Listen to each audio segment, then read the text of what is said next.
The members of the National Association of Boards of Pharmacy focus on ensuring that pharmacies and pharmacists are providing safe medications and patient services for you and your family. Learn how to keep you and your loved ones safe at nabp.pharmacy. I adopted Bento in 2010 from a shelter. A lot of people know him as Keyboard Cat.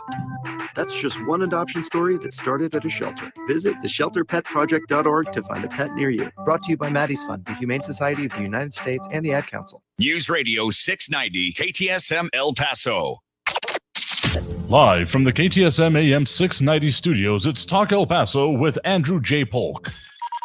Be a part of the show by calling 915-544-KTSM, 915-544-5876, or comment online on our stream at facebook.com/Talk El Paso. It's 4 p.m. Mountain Time, and that means it's time to talk El Paso with Andrew J. Polk. Thank you all so very much for joining us here for Talk El Paso, airing live on News Radio 690 KTSM. I'm your host, Andrew J. Polk. Thank you for tuning in, however you may be doing so, be it on air, online, live streaming through the free and reliable iHeartRadio app, or joining us over on the various social media pages we're up on these days.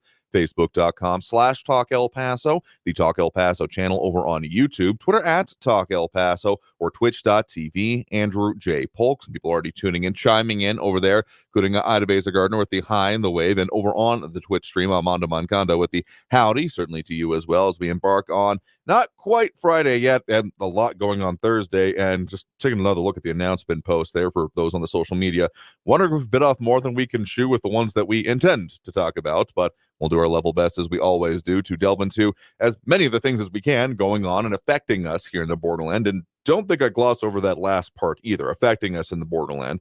I know there are some interesting arguments that come up on that, but point is, there's a lot of things that are developing, including one of the major topics about the laws coming into effect in the state of Texas. Yes, you can view the full list, and I was trying to go through it, of all 774 bills from the capital.texas.gov that are coming into effect as of September 1st.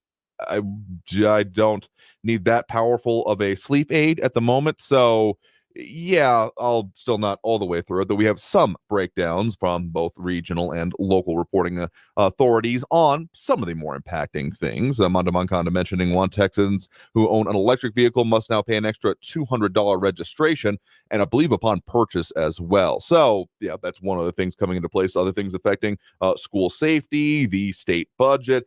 There's a lot, again, 774 out of the roughly 1,100 that were passed in this most recent session. So I could just try to list them, just read the number and the caption on it, and I kind of doubt we'd even get through it within the hour unless I broke into super speed mode. But otherwise, there are other things that we're certainly going to discuss. I'm sure that one about all the laws will be going over quite a long time, and as issues come up. But otherwise, right here in the borderlands, migrant death surge being seen, and other also enforcement numbers in the borderland region. So what Border Patrol is saying about that specifically, as there are some other things that have also going on for the Bridge of the Americas project. Also, a couple of law enforcement issues, specifically within the El Paso Police Department. A couple of officers arrested after facing official oppression charges specifically. So we'll talk a little bit further about that, certainly. Also, some other items about other legal issues, not the criminal nature, though.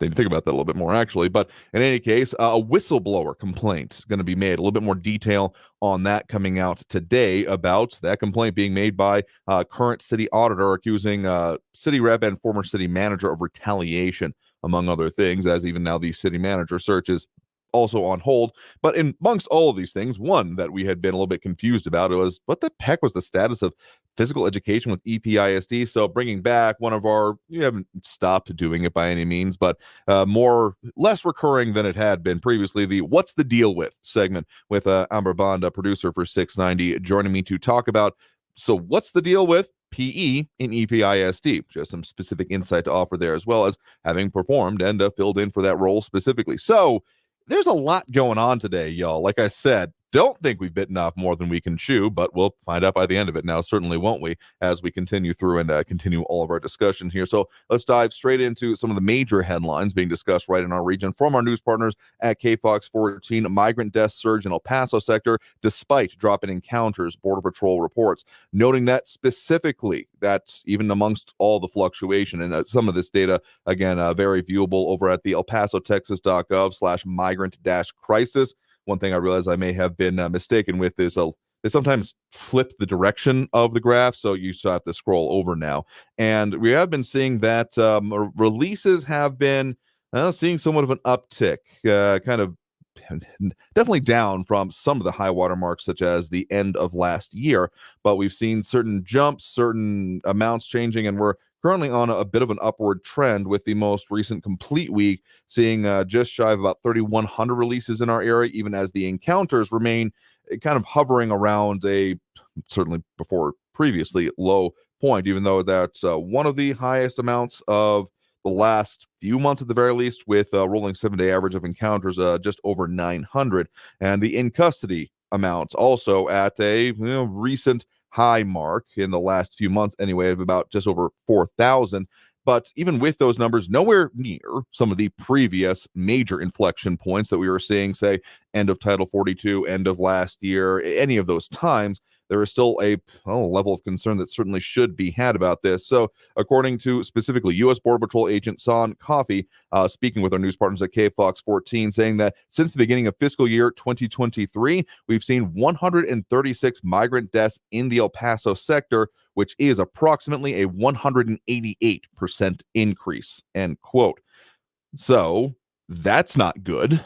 Not that any death is ever particularly a good thing, but particularly the increase of it is a cause for concern and alarm in its own way. And Border Patrol, for their part, continuing on with a quotation from, again, U.S. Border Patrol Special Agent Coffey, in this case, Coffey, how he spells it, saying, quote, "The reason we seem to be running into this is that the migrants aren't prepared for the trek that they are taking.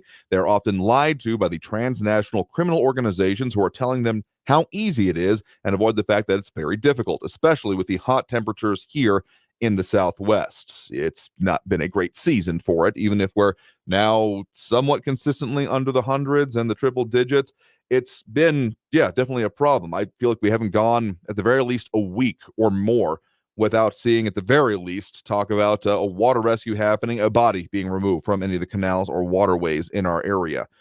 So specifically also the enforcement and some more of these factors, including, let's just slot this under lies from the cartels, might be a good way to put it. Again, Coffey saying further, quote, "We're at approximately 261 stash houses that we have found this year in the El Paso sector, with approximately 3,500 migrants that we've encountered in those stash houses." So, and the top nationalities found there from Mexico, Guatemala, Honduras, and El Salvador being noted specifically. And they do also note that removals definitely still continuing. Title 42 may be donezo, but there is still Title 8, which does offer expedited removal. And again, one of those devil in the detail moments, that Title 8 does come with, and this was one of the major problems with Title 42 and why I still hesitate to refer to it as policy, because it's more of a one-line executable. You could type it into a computer and just have it repeat that process in terms of legal proceedings, as opposed to the encumbrance that comes with Title 8. Again, the quote from Coffey here about the fact that under Title 8 authority, we will often prosecute or remove persons through an expedited removal process. That's where we repatriate back to them to their country quickly, and then at that point, they are barred from re-entering the country for 5 years. If they do enter the country within that 5-year span, they will see more extreme consequences that come from that. Again, Title 42, for anyone who remembers that particularly fun period of time when it comes to federal policy, it was just a take the problem, push it over there. Yes, that's a meme, but it's also pretty accurate when it comes to describing this. And that was part of the problem with it, having heard from people that I know that are in either related to these issues or in the service themselves, talking about the fact that anytime that you're able to have a level of familiarity with people that you're doing enforcement actions on, it's never particularly a good thing, whether it be, your beat cop or border enforcement and, immigration issues. So the fact that that was happening, or even the fact that there would be, at least like one case I'm aware of, hundreds of people being apprehended by a handful or maybe even less of Border Patrol agents, does lead to certain, okay, there are problems, and this is not how this should probably be going. So that's one major thing going on in our area, though also one note, just when it comes to border security and immigration issues, El Paso Chamber putting forth some suggestions about how to deal with the Bridge of the Americas. At least one of the updates that has come out of recent, or maybe not really an update, but a possibility out of that. I mean, there's been a whole lot of discussion about, would the Coliseum be demolished? That does still seem, unless I'm completely mistaken, to be off the table for the moment. But one of the suggestions that, at the very least, I do believe it was Congresswoman Veronica Escobar in her office saying that they would at least investigate, if not immediately promising its possibility, would be the idea of removing commercial traffic from that bridge. So either just removing that capacity, transferring it over to be solely passenger traffic, though I'm not sure that would totally be within the spirit of essentially the concern from the community there of pollution, idling vehicles, et cetera, et cetera. Not sure if replacing one semi with, 3 to 5 cars, vehicles, trucks, passenger trucks, that is, in this case, would be viable. So, again, El Paso Chamber Board of Directors releasing propositions for the U.S. General Services Administration, GSA, to consider some of these things, including more interloops. They've got the specific proposals over on that if you want to see it with our news partners at KFOX 14. Also, some items that have been going through, including some disbanded Texas National Guard intelligence wings with questions about the use of the app WhatsApp to spy on migrants, and also some potential investigations with lawmakers specifically calling for federal investigations here in Texas into that Texas Guard intel ring. So a lot of issues going on and affecting the border and the enforcement we're seeing in our area, but there are some other definite issues going on involving law enforcement and related, but we'll talk more about that after we take this next break right now and also get into our interview for the day on what's the deal with PE in EPISD. Whole lot more to come, whole lot more we're talking about, and a whole lot more reasons to stay tuned to Talk El Paso, airing live on News Radio 690 KTSM. I am your host, Andrew J. Polk. A lot of people tuning in, chiming in, adding their 2 cents. We'll talk more about those as well after this break here on News Radio 690 KTSM. Stay tuned.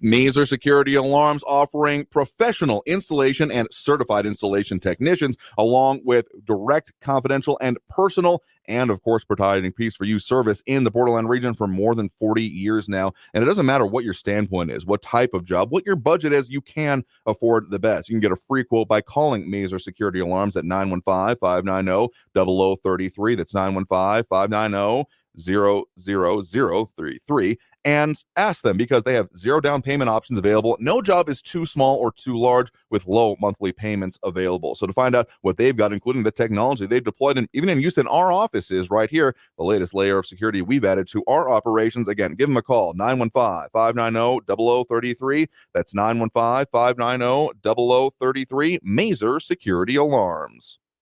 Traffic all day. News Radio 690.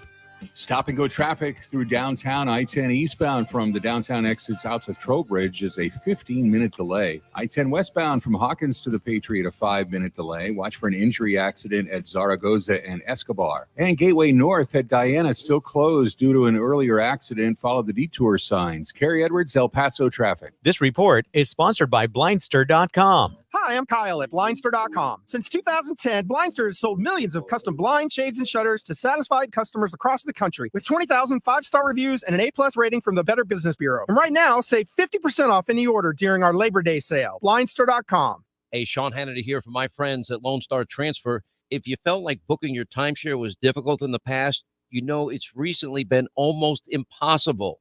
Now, most clients are shocked to learn that their timeshare is now available to the public, and that severely limits booking options. Many owners have also reached out, and they're upset that their yearly dues have nearly doubled during the maintenance fee season.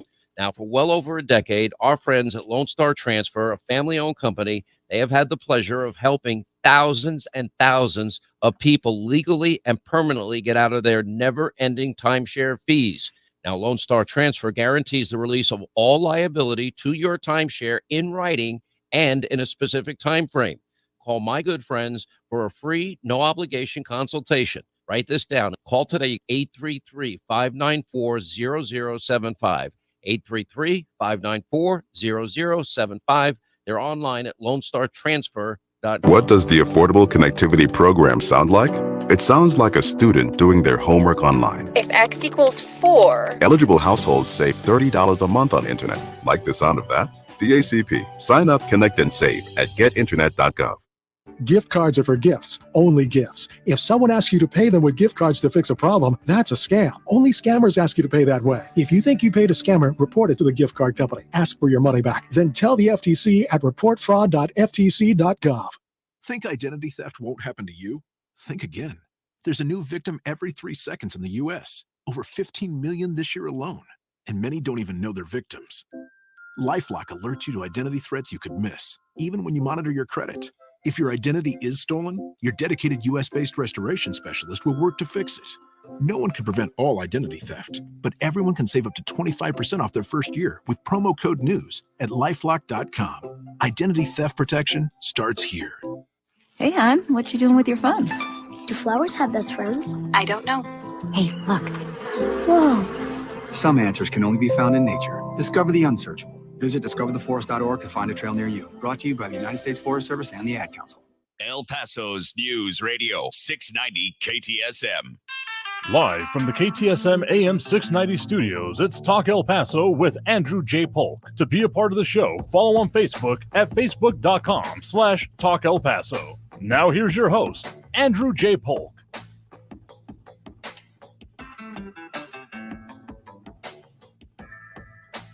Thank you all so very much for joining us here for Talk El Paso, airing live on News Radio 690 KTSM. I'm your host, Andrew J. Polk. Thank you for tuning in, however you may be doing so, be it on air, online, live, streaming through the free and reliable iHeartRadio app, or joining us over on the various social media pages we're up on these days, facebook.com/Talk El Paso, the Talk El Paso channel over on YouTube, Twitter at Talk El Paso, or twitch.tv, Andrew J. Polk, whichever way works for you to see the show if you want to. Tune in any case. Otherwise, I don't know how you're hearing this. Or, of course, comment if you want to, like we do have Ronaldo Rivera saying, on the border situation, the administration should close the border, notify all countries that people will be denied entry. So closing the borders, I know people, that's often a political rallying cry. It does have specific legal meaning, including preventing all transport across it. So securing and closing are sometimes used interchangeably, but I'm saying in this case, again, the specific legal definition, very different, and would include having massive impacts directly on our area. And I do mean that in the all senses, frankly, because we're also then shutting down all cross-border trade in our area or any part of the border. Yeah, I just think that's it should be taken into consideration at the very least. But other comments, including RJ, saying still high amounts entering the U.S. The El Paso sector, particularly noting that the heat, 250 stash houses, and the trek and trucks. It's no wonder the increase in deaths. I mean, again, on the part of the organizations facilitating this, there's not a lot of concern towards, besides the ability to pay and what can be got out of them, or even the aftermath of, well, sure, you paid, but I mean, those stash houses aren't exactly a spa-like value-added proposition. It's a, for the most parts, I mean, sure, circumstances vary, but we think you have more money, and this is the way we're going to try to get it. So not good, not positive, not a great thing. I mean, the enforcement in finding it, yes, but the fact that it exists in the first place, no. And so, yeah, that does concern. And ran out of meaning foot traffic. Again, there would even be implications in our area, but less than like a full border shutdown as often gets referred to there. But one other thing that's also been going on, El Paso hospitals, is noted by our news partners at KFOX 14, seeing a rise in youth coping with behavioral challenges and organizations providing resources, noting specifically El Paso Children's Hospital and Emergence Health Network and the focus they have had on it, because they have been seeing in both of those incidences, both of those organizations, steady growth in the number of children with mental health diagnoses and behavioral issues. So, and then some of the doctors, particularly from the El Paso Children's Hospital, having full schedules and waiting lists continuing on. So, I mean, there's still some of these things being noted as coming from the time frames of the recent years and all of the issues and the disruption of daily life habits, et cetera, that has come along with it. And so that has been pretty constantly in the background, obviously, over recent years. But I will say one specific thing that was causing a little bit of confusion, even for myself, and I'm sure for others out in the audience, about what was going on with physical education. There was this back and forth conversation going on, in particular, the El Paso Independent School District, EPISD, when it comes to PE and options for it. There was initially a plan put forth to largely, if not entirely, eliminate it, specifically making it that there would be a very limited amount of it per day, while still somehow reaching, well, we'll get into that here with certain state standards, but we're wanted to use that to bring back one of our recurring statements of specifically what's the deal with. So we have that interview where I was able to speak with, again, 690 producer Amber Banda about specifically what's the deal when it comes to PE in EPISD. Enjoy.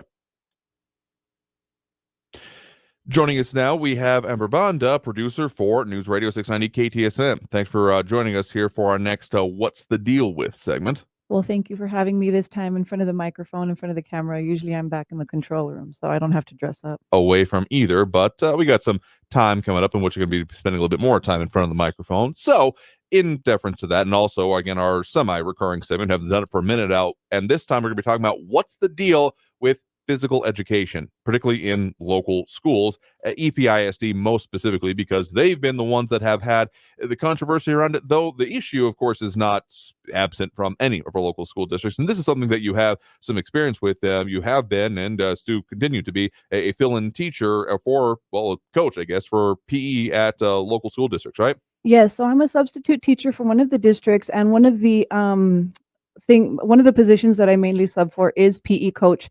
I actually started during the COVID hybrid year, I guess you could say, where you were able to choose whether the kids went back to school or not, in person or virtually.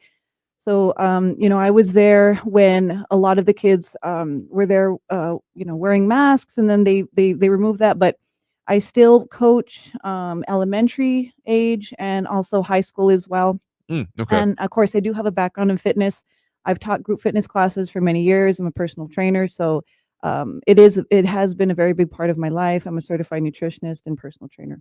So, okay, so it's been one of the reasons this is one of our focuses, besides your experience, of course, on what's the deal with segments, is that it's been a little bit confusing exactly what's been going on with EPISD. And since the start of this school year, and even going on into the middle of this most recent month, about, okay, what exactly is going on with it? Because what came out start of the year, as you were researching, is that there was the plan to move towards not eliminating, but significantly curtailing the presence of PE within, particular, elementary and then similar type of curriculums. Yeah, so it was going to be, I believe the first year it was going to be down to 4 days of PE, 1 day of art or music. So you could choose. I don't know how that works exactly within that district. Second year was going to be 3 days of PE, 1 day of art or music, and 1 day of STEM. And then it was going to be the third year, 2 days of PE, 1 day of art, 1 day of music, and 1 of STEM. And according to one of the articles I read, they were also going to add 20 additional minutes to recess. So, I mean, I don't know exactly what the criteria was for them deciding to do that. What I did read in the article was that the parents in the community were not consulted, I think, which is a big thing because, I mean, lack of physical activity is a really big issue with kids. But I don't know if you want to go over actually what the new statements have come out, because I know there was a backlash, so they want to. Yeah, definitely. And so specifically from our news partners at KFOX 14, dated August 5th, EPISD handling of physical education scheduling and curriculum changes spark parent frustration. So at this point, when it had come out of there with the, start of the school year happening just in that recent week, the idea of what was going to be happening with it, there was a lot of discussions at community forums, parent groups, etc., about not feeling informed or notified about this. And even though there was, even at that point, some backing off of it, specifically Carla Gonzalez, chief of staff for EPISD, said, quote, "It's a set schedule on every student's day. We just wanted to give them some overview of how we're going to be offering more specialty type of courses, more elective style." And parents still at some of these meetings were saying that they were feeling uninformed, unconnected from it. And so there was more being asked by EPISD at that. And so what they have now put forth, and this is from specifically El Paso Matters on August 18th, about how they were looking at some of the reviewing things of that about EPISD and their physical education plans. They ended up dropping that plan to see a reduction of it over years, and are now offering a couple of options that will be on an on-campus basis. So from their reporting on this specifically, and this was a vote by the Board of Trustees for EPISD on that Tuesday in that week, to eliminate the policy requiring elementary school students to get 45 minutes of physical education daily. They'll now be adopting the schedule. So I know that sounds one way, and I believe I commented on the show at that point in time saying, wait, what is going on with this? Because I felt disconnected at the time. So school principals will be able to choose one of two set schedule options. The first would have students take 4 days of PE alternating with 1 day of fine arts, along with 5 days of WIN, which is described as an intervention and enrichment period known as What I Need, or WIN. I haven't found too much more details on that one in particular, but that would also then have parents having the option to opt out of that fine arts day and give them 5 days of PE. The other option would be, again, that's chosen by principals on each campus, would have 4 days of WIN alternating with 1 day of fine arts, along with 5 days of PE, with administrators saying both plans still fit state requirements of 135 minutes per week of physical activity. So I think that's part of where that's part of saying 20 more minutes of recess being towards physical activity, where that requirement's initial part of it was coming in. Well, I know, for example, a couple of elementary schools that I've subbed in, the 45 minutes of PE is already there. So I'm assuming that, I don't know, again, how it is in EPISD, but the 20 minutes is in addition to the recess plus the 45 minutes of PE. But, at least with those choices that the principals are able to make, they're either going to have 4 or 5 days of PE.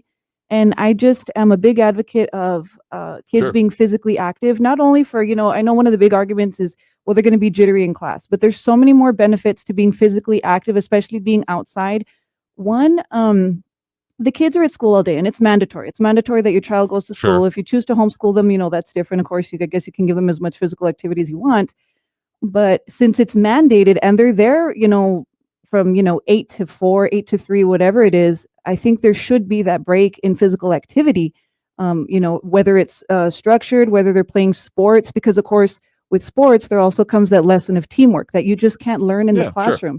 And it's the coordination, the mental benefits. I mean, if you've ever studied for an hour or hours on end without breaks, there's a huge difference between doing that and taking even like a 10-minute break to get up, walk around, grab a drink of water, you come back and you feel refreshed. So I am really a big advocate of more PE time. Right now, especially at the elementary level, kids learn by play, they learn by fun. And I have not been a teacher, but I've been in enough classrooms, and I have two girls of my own. And I know the importance of the lessons that you learn that only being active can give you. And so I think where I feel a little confused is, as a parent, and I think I'm a very involved parent, even sometimes, knowing, well, when was this discussed? When can I be a part of making these choices? Can I be a part of making these choices? I think that's something that needs to be maybe a little bit more broadcasted. I don't know if it's just maybe, if it's something that really is out there. Again, I don't know how EPISD works as far as getting the parents involved, but if you're a parent and your child goes to EPISD, I would be, I feel better about the changes as far as the principals being able to decide between those choices that you just mentioned with the modifications and still having enough PE. But again, like you had mentioned before, Andrew, it's going back and forth. Yeah. So please advocate for your child's activity. Yes, they can do after school activities, but one, that's more time away. It costs money. My girls have been through so many different endeavors and they're not cheap.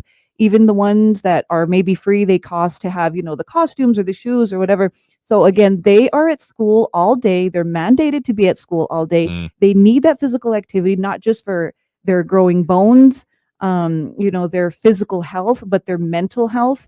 I know when I talk to my daughter, I make it a point every day to ask her what happened. What did you do in PE? What did you do at lunch? Sure. Because inside in the classroom, it's very structured. They have assigned seating. They're supposed to do what they do, but really at PE and at recess is when they go and they kind of test those skills, because that's when they're kind of on your own, on their own. Of course, there's people monitoring them, but that's when they, get to go and choose who to speak to. In the classroom, it's kind of like, okay, that's your partner. And of course, there's socialization in the classroom too. But sure, I mean, if you think back about maybe some of the biggest lessons you learned when you were in school, yourself, myself, and I'm a little bit older than you, some of the listeners and viewers, it's most likely going to be during those time periods. And so one of the aspects of this here is, of course, the requirements, the state mandated one of that 135 minutes of activity, physical activity of some format. And that's why under the initial plan of adding that 20 minutes to recess to still get it toward those bounds here, we were talking a little bit about that and how that might be the state requirements, but you're kind of taking it as a minimum as opposed to this is a goal, so to speak. Right. So again, being in the health and fitness industry for a long time, I've never advocated for, fads or, supplements. It's more of optimal health and not trying to, get there quick. And the reason I'm saying that is because a lot of my clients that I've had in the past, and I've also dealt with children and their nutrition and fitness levels. No, I'm sure. It's the government requirements or even the state mandated requirements, they're not for optimal health. They're basically just to get by. I'm not really sure what they go by or who is in charge of setting. So, for example, how much protein you have to eat a day, what kind of, how many minutes a day that you need for. It's definitely not optimal health because some of the recommendations that I've seen, honestly, they're not going to get you to optimal health. So hearing that it's 135 minutes a week, I mean, that's just over 2 hours. Well, in a full considering week. the fact that they sit a lot, Mm. especially because again at school they're more on their iPads now, and then of course you go home and they're on their iPads. I mean, I've been guilty of this. I'm tired. My daughter's on her iPad, but at least I know like where the school she goes to, she gets sufficient amount of PE. I mean, I've subbed where she does PE, and of course Mhm. I have her in an after school activity. I do have the luxury because it is a luxury for her to do that. And so another thing is that if you are one of these parents and say they are starting to eliminate PE, that's another option. Be more active with your kids at home. Kids lead by example. So if you want them to be more active, you're going to have to be more active yourself. Of course, that's another conversation maybe we can have on another show. Sure. But again, the requirements that the state gives are not necessarily for optimal health. It's just enough for, I don't know, even BMI levels, body fat percentages. If you're a certain weight, a certain height, you can be considered obese or overweight, even if you just have too much muscle mass. So I wouldn't put, oh, okay, well, we're meeting the requirements for 135 minutes a week.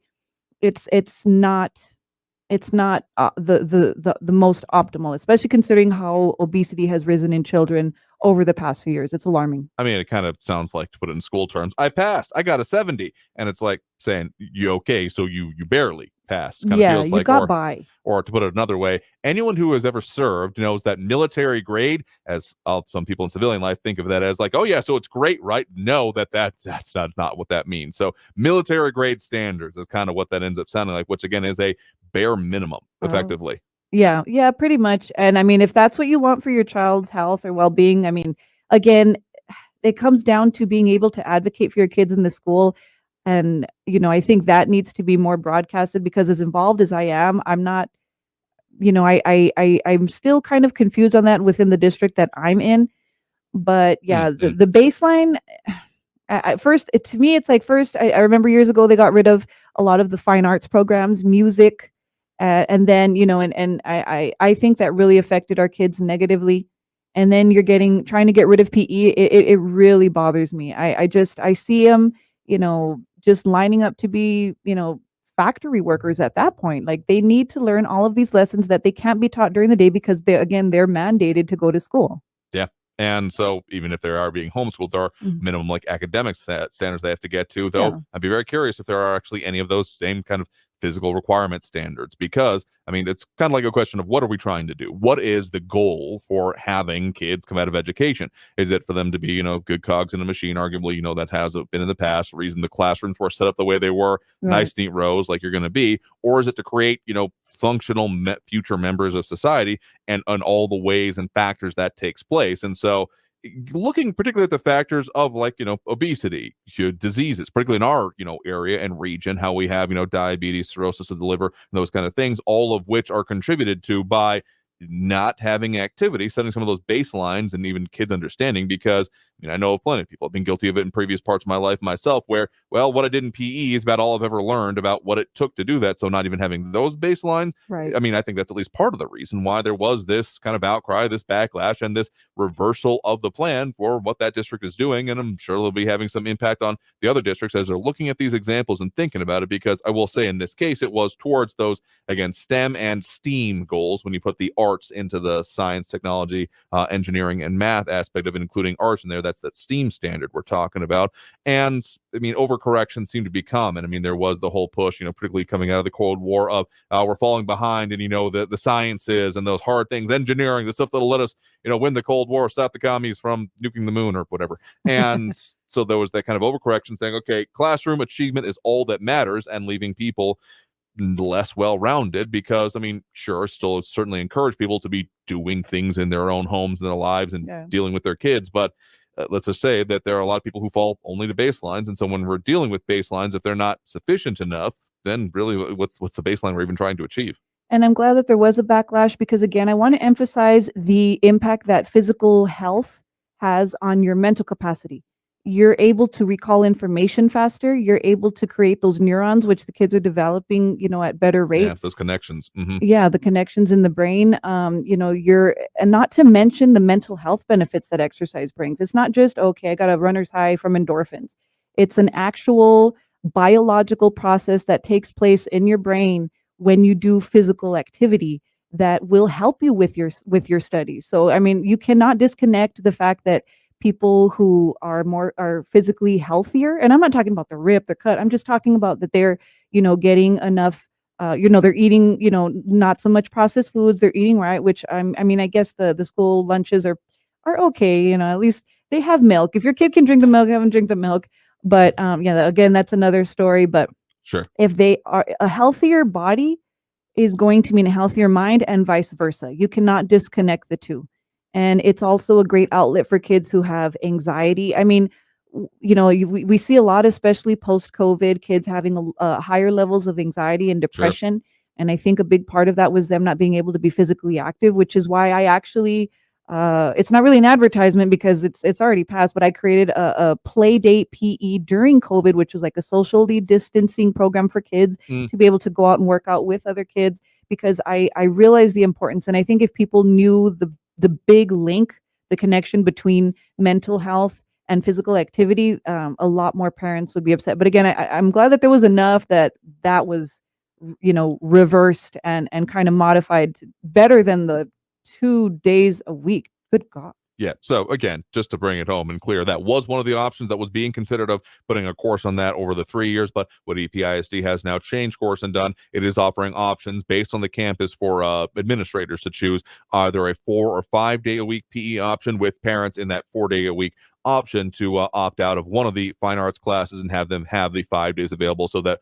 will be available on all EPISD campuses going forward here. So again, joining us here in studio right now has been Amber Bond, News Radio 690 KTSM producer, with our latest What's the Deal with Physical Education EPISD segment. Thanks for joining us, Amber. Thank you so much for having me. So we'd have to take that next break right now. Coming out of this break, talking more about it and trying to cram in before the end of this hour. And before we get to those phone lines, more on some of those other big stories going on in and around our area. So stay tuned. More Talk El Paso after this break. See y'all's comments as well. Been popping some of those up, including about kids following examples. Definitely an important one, but we'll talk more about that and a whole lot more after this break. So stay tuned. More Talk El Paso here on News Radio 690 KTSN. Stay tuned.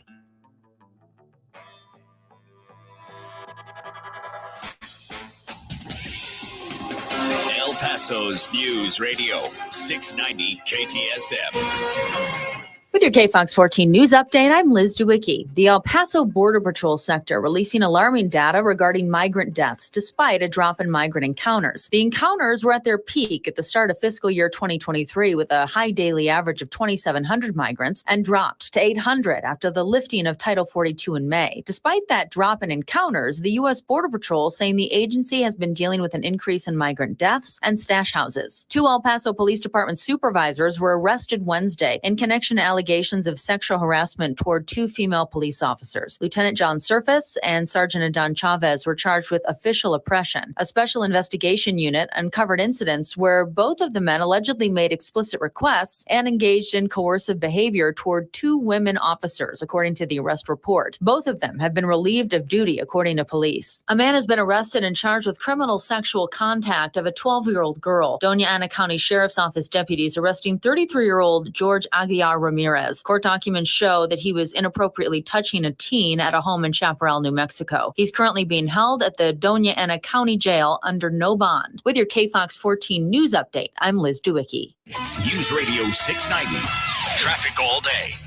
An earlier crash on Gateway North at Diana has closed all northbound lanes. Follow the detour signs. I-10 eastbound still very slow through downtown from Wyoming all the way out to Airway. It's a 15-minute delay. I-10 westbound 5-minute delays from right after Hawkins to the Patriot. And road debris blocking the right 2 lanes on Gateway East at Lee Trevino. Carrie Edwards, El Paso traffic. From the KFOX 14 Severe Weather Center, I'm Chief Meteorologist Brad Montgomery. Air quality alert for your Friday, so try to limit your time outdoors, especially during the hottest part of the day. And speaking of heat, a little hotter for tomorrow, high around 98 degrees for your Friday. As take a look at your Labor Day weekend, partly cloudy Saturday, high around 97, mostly sunny on Sunday, high around 98, and we continue dry for your Monday, mostly sunny, breezy, high around 101. From the KFOX 14 Severe Weather Center, I'm Chief Meteorologist Brad Montgomery. This report is sponsored by OFF.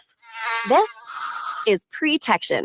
Yep, Protection. The everyday skin protection ritual that protects your skin from mosquitoes. Prevention is the best protection. OFF, the #1 dermatologist recommended repellent brand, SC Johnson. Attention business owners, this is John Souza, CEO of ERTC.com. The Employee Retention Tax Credit Program provides up to $26,000 per W-2 employee. If you're confused about the program, stop right now before it's too late. Don't fall for false promises and risk your business. All ERTC companies are not the same. The bottom line, there's no such thing as guaranteed eligibility, and being innovative with tax filings can lead to an audit. At ERTC.com, we won't mislead you to attest to your own eligibility. At ERTC.com, everything is done in-house by expert CPAs, and there's no cost to get started. With the ERTC.com Fast Track Refund Program, you may qualify to get your refund in as soon as 48 hours. Get started today at ERTC.com. Get your free refund information now. 800-200-9080. 800-200-9080. That's 800-200-9080. Attention homeowners. Costly repairs ruining your budget? Get the award-winning Choice Home Warranty and see how much you can save. Call 1-844-674-5971 for a free quote. That's 1-844-674-5971. Limitations apply. Visit choicehomewarranty.com for details. Summer is winding down, but business needs keep ramping up? Check out Indeed, the all-in-one hiring solution that helps you attract, interview, and hire candidates. Visit Indeed.com/credit and get $75 towards your first sponsored job. Terms and conditions apply. This report is sponsored by Indeed.com. News Radio 690 KTSM. Live from the KTSM AM 690 studios, it's Talk El Paso with Andrew J. Polk. To be a part of the show, call 915-544-KTSM or follow on Facebook at facebook.com/Talk El Paso. Now here's your host, Andrew J. Polk. Thank you all so very much for joining us here for Talk El Paso, airing live on News Radio 690 KTSM. I'm your host, Andrew J. Polk. Thank you for tuning in, however you may be doing so, be it on air, online, live, streaming through the free and reliable iHeartRadio app, or joining us over on the various social media pages. We're up on these days, Facebook, YouTube, Twitter, and Twitch, either under Talk El Paso or Andrew J. Polk, and a lot of things going on, particularly involving the city of El Paso. We're talking about a little bit of education, a little bit of some of those state laws, at least hinting at some of them here. We'll delve more into those here next week or tomorrow, as much as we can, and next week then. And I realized I was a little more transparent than usual on the screen there, but some other comments, including on the whole idea of it. Trito Sack saying kids will follow their parents' examples. Many of these parents are terribly overweight. Ultimately, those examples are hard to override. Yeah, we'd have to agree with you there. And RJ saying, I remember art and music class, and I still had PE 5 days a week. Figure it out and exercise those kids. I mean, the idea of it being like, well, they could be in the classroom is, I think, kind of missing the point. I do have to say. I mean, there's always priorities, and you're taking away from one to put it into another. You're still taking away from the one, and it can't just kind of be hand waved away. So, yeah, there's still a lot of discussion to be had there. But the option of having 5 days a week, I'm going to at least think that may be a better one than not in any case. But a few things going on involving specifically city council, as we have like Abel Rodriguez and noting, talking about some of the local politics, including listening to the Claudio Rodriguez podcast and wanting to see a lot of people unseated at the polls. Good luck with that. Absolutely. I'll agree on that kind of a statement. But so one thing specifically is that the city manager search is on hold as city council rejects search firm recommendation. That the headline from El Paso Matters on this, not liking the executive search firm because council wants to interview the top firms before selecting one. So still very much in process and in progress when it comes to getting that next city manager, though there have been some, well, not exactly wrinkles in that, but Involving city council overall, further from El Paso Matters out today, city auditor accuses city rep, former city manager, of retaliation, noting that specifically, as we kind of mentioned yesterday, but a little bit more in depth here, that the city's chief internal auditor is alleging city officials, including former city manager Tommy Gonzalez and city rep, current city representative Cassandra Hernandez, retaliated against him after he audited fuel card usage by elected officials. Now, there's going to be some dispute about that kind of a language, specifically as we've had previously some of those being involved or at least having complaints filed against them when it comes to gas or fuel card usage. About is this an audit, or is it truly an audit, or is it a review of records, or that kind of a thing? And so specifically the chief internal auditor Edmundo Calderon saying to El Paso Matters, the harassment has, quote, the harassment has been terrible to the point where it was cruel. This is why I had to seek legal representation. So specifically sending a letter to Mayor Oscar Leeser and City Attorney Carla Neiman on July 21st by his attorney Laura Enriquez, letter first reported by the El Paso Times, as we mentioned, saying that he is planning to make a whistleblower claim, and Gore saying specifically that this is a violation of whistleblower statute. So some response there, including to El Paso Matters by Hernandez saying, quote, I have not lodged any complaints against Mr. Calderon, and his allegations remain unsupported and inaccurate. The auditor is well aware that decisions concerning his employment with the city of El Paso are not made unilaterally by me.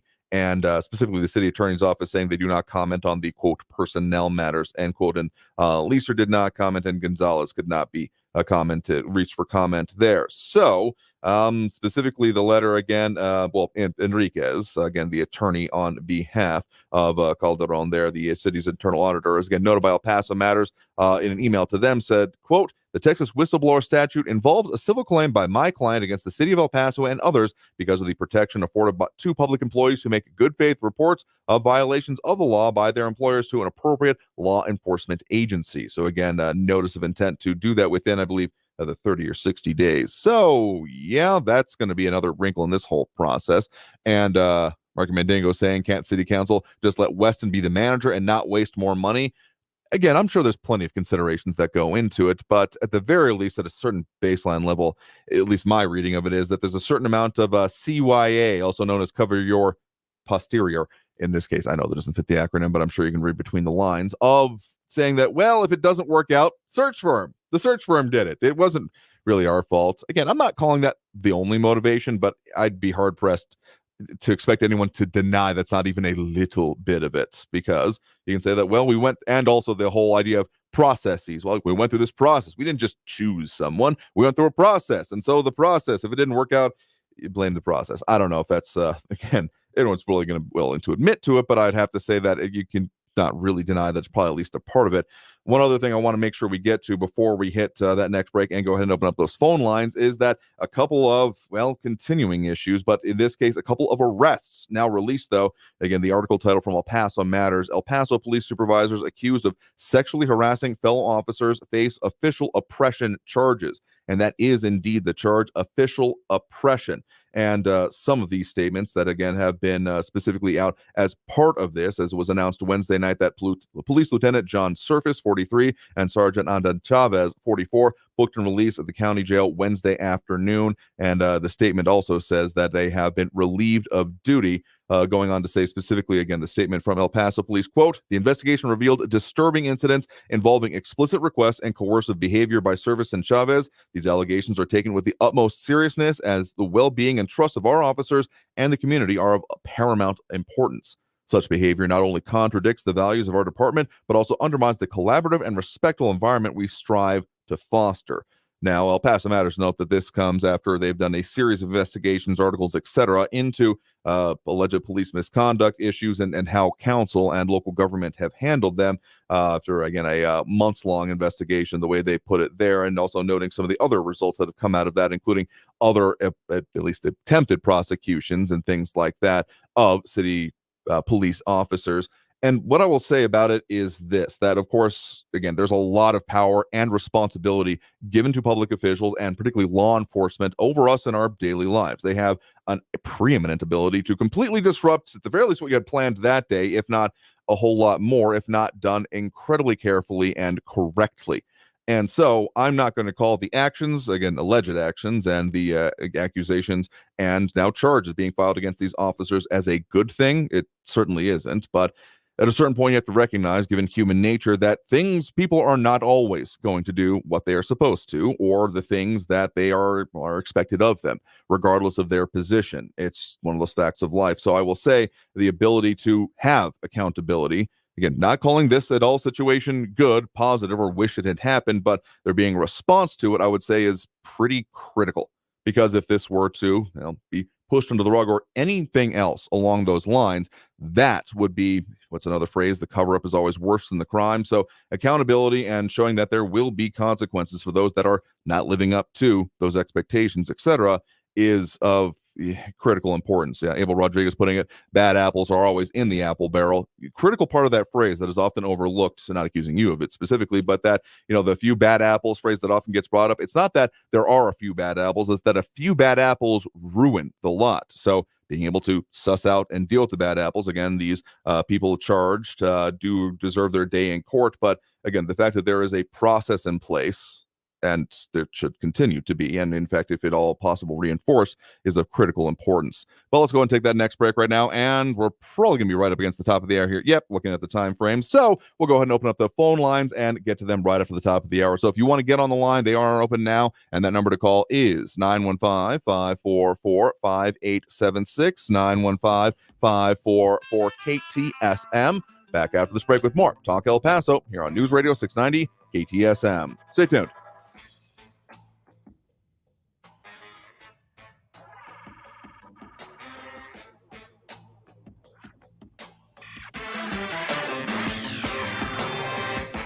Texas Mutual Insurance Company bringing the WorkSafe Texas Summit to the El Paso area Tuesday, September 19th at the Hotel Paso del Norte in downtown El Paso. It's a 2.5-hour free event with free breakfast and also parking validation. So take that as free parking available along with it. It'll be happening and bringing safety and compliance information to help employers protect their workers, including OSHA information and workplace safety panel discussions, including helpful resources and safety materials, with also opportunities to network with other business owners and safety professionals. So if you want to find out all the details and register, space is limited, so register by September 12th. That's coming up. We're almost in September, folks. By September 12th, texasmutual.com/summit. That's texasmutual.com/summit. Traffic all day. News Radio 690. Most of your borderland freeways looking pretty good right now. No crashes, just some heavy delays on the I-10 eastbound through downtown and the downtown exits out to Airway on the 10 eastbound. You're looking at 10-minute delays, 8-minute delays, I-10 westbound starting at Hawkins over to the Patriot. The right two lanes are blocked due to road debris on Gateway East at North Lee Trevino. Carrie Edwards, El Paso traffic. This report is sponsored by Lowe's. Right now at Lowe's, buy one, get one 50% off on select interior and exterior paints and exterior stains via Lowe's gift card rebate. Lowe's knows home improvement. Valid through 9/6. More terms and restrictions apply. See Lowe's.com/rebates for details while supplies last. What does the Affordable Connectivity Program sound like? It sounds like a student doing their homework online. If X equals 4. Eligible households save $30 a month on internet. Like the sound of that? The ACP. Sign up, connect, and save at getinternet.gov. Good news, El Paso. The WorkSafe Texas Summit is coming, and it's absolutely free. You don't want to miss this exciting opportunity to get important information that can help you protect your workers. Texas Mutual Insurance Company's innovative safety event features panel discussions, safety materials, and more. It's free, it's informative, and we're even providing breakfast. So join us from 8 to 10:30 a.m. on Tuesday, September 19th at the Hotel Paso del Norte. Register at texasmutual.com/summit.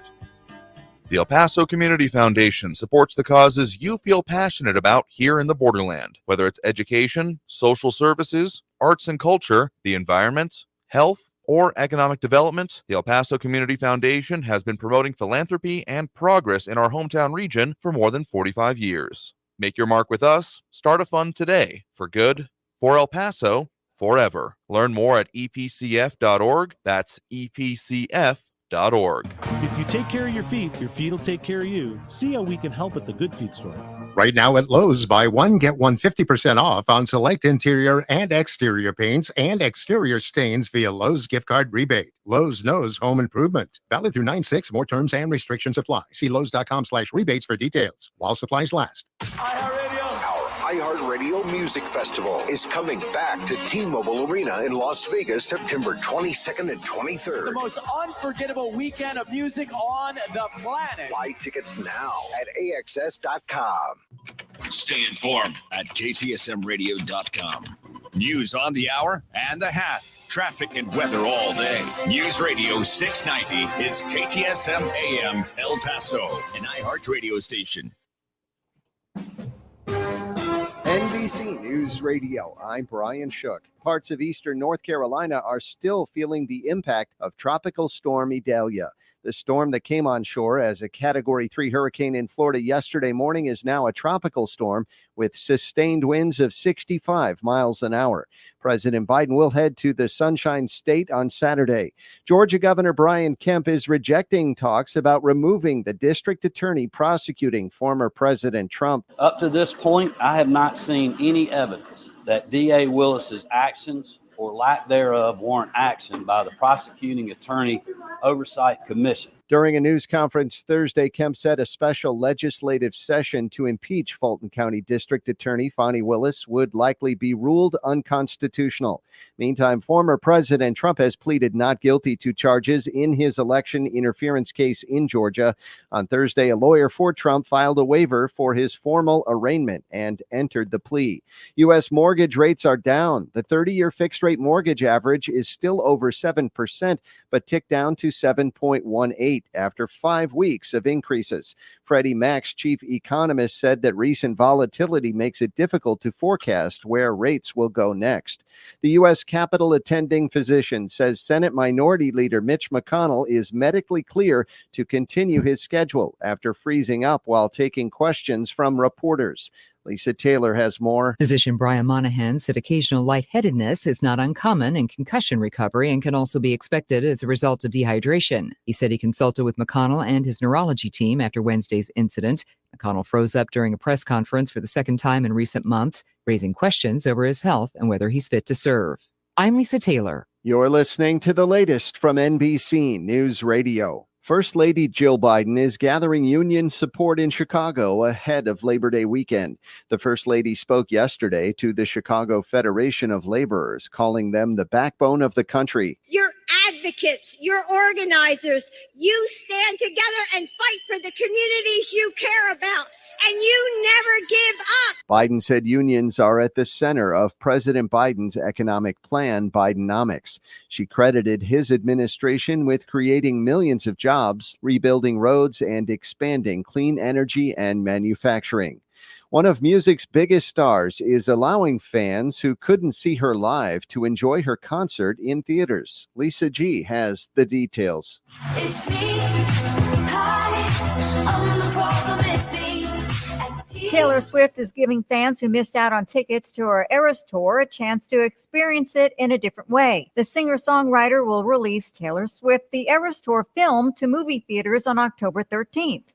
AMC Theaters says the concert film will play at all of its U.S. locations at least 4 times a day on Thursdays, Fridays, Saturdays, and Sundays during its run. AMC will also act as distributor with the film playing at other theater chains as well. Tickets are on sale now, with AMC saying it took preventative measures to ensure its ticketing system can handle the increase in demand. Denzel Washington's Equalizer 3 is looking to open with a bang in its first weekend in theaters. The third film of the trilogy is expected to make between $33 and $40 million over the Labor Day weekend. The film follows Washington's Robert McCall as he moves to Italy to get away from his past as a government assassin.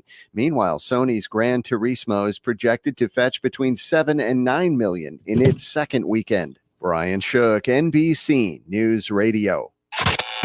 Now, your chance at $1,000 and a trip to our 2023 iHeartRadio Music Festival. Yeah! Text the nationwide keyword WIN to 200-200. You'll get a confirmation text and info. Standard data and message rates apply in this nationwide contest. That's WIN to 200-200. Win your way to our 2023 iHeartRadio Music Festival and $1,000. Oh, that is great. You'll be there. T-Mobile Arena here in Las Vegas. September 22nd and 23rd. Streaming live only on Hulu. The iHeartRadio Music Festival. Having the time of your life is more rewarding than ever when you visit any MGM Rewards destination nationwide. Dine, stay, play, and earn on all of it. Details at mgmrewards.com. Subject to earning and redemption limitations applicable to certain purchases and in certain states.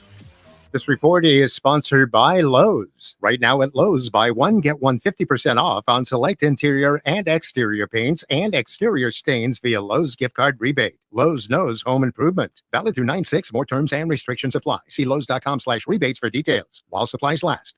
The annoying runny nose, the constant sneezing, the itchiness, and battle just to catch your breath. If you suffer from seasonal allergies, sinusitis, or nagging sinus congestion, there's a natural, easy-to-use solution that can help provide fast, drug-free relief. It's called Navage, and it uses powered suction to rinse your nasal passages in seconds. Millions of people use Navage daily to help provide relief from seasonal allergies and sinus congestion. Medications treat the symptoms, but Navage treats the problem at the source, flushing out the allergens and pollen trapped in your nose. Navage also helps wash out airborne bacteria, dust, dirt, and viruses quickly and painlessly, so you can get back to breathing clearly again. Say goodbye to sinus suffering and hello to better breathing with Navage. Navage is available at Walmart, Walgreens, Target, CVS, Rite Aid, and online at Navage.com. Navage, Navage. Clean nose, healthy life.